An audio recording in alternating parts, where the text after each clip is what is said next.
Good morning, children. Today, I would like to continue with the topic of periodic properties by picking up a very interesting periodic property, and that is electronegativity. And to define this property, we can say that electronegativity is the tendency of an atom in a molecule to attract the shared pair of electrons towards itself.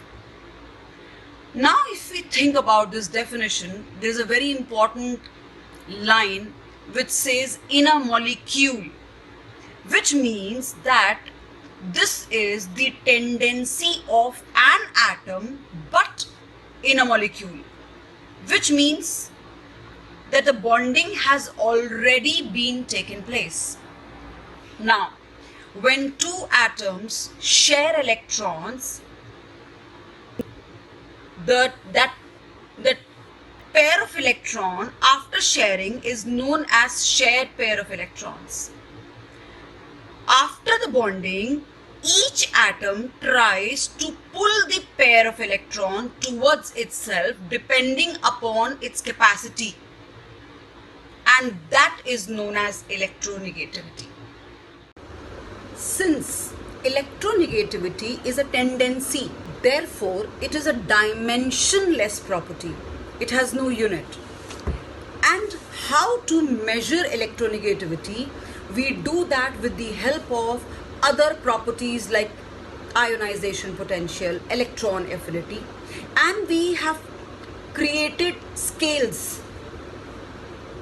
Various scales are there, but the most commonly used scale is the Pauling scale, in which fluorine shows the maximum En with the value of 4 and cesium with the minimum value of 0.7.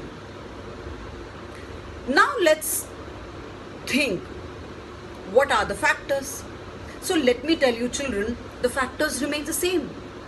Whether we are talking about ionization potential or we are talking about electron affinity, now electronegativity, factors are the same. Factor number 1, atomic size.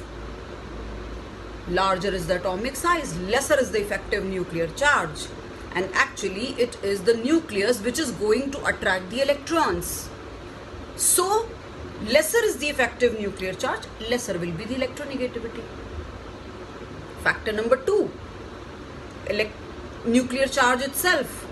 Larger is the nuclear charge, therefore greater will be the tendency of an atom to pull the electrons towards itself in a molecule. Now let us discuss how this property varies in a group and in a period. As we move down the group, the atomic size increases and effective nuclear charge decreases. By now, I'm sure this concept is very, very clear into our minds.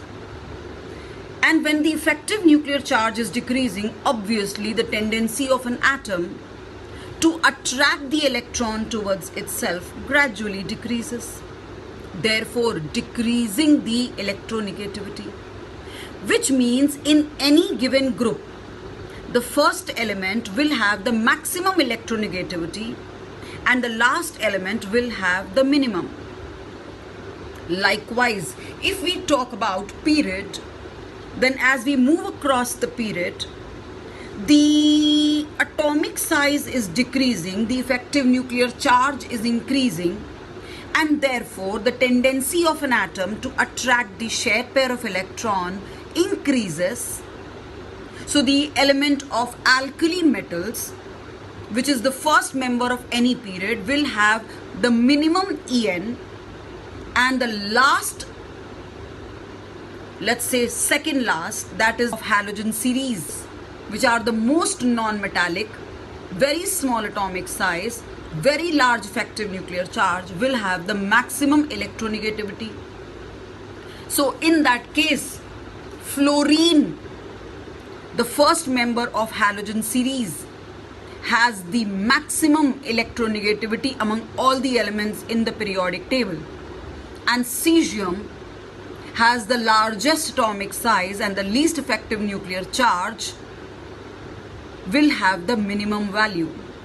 Now class, earlier I mentioned that according to the Pauling scale, cesium has the minimum En of value 0.7 and fluorine has the maximum value of 4. So now you can calculate that the compound which will be formed between cesium and fluorine by the name of cesium fluoride, CSF, will have the strongest bond because the difference in the electronegativity between these two elements is very large, or maybe the maximum. So this property is telling us also about the strength of the bond formed between two atoms on the basis of electronegativity. I hope you all understood this property, and there is a list of questionnaires attached to this video. Please try solving, and then we will catch up with all your queries soon. Thank you, class.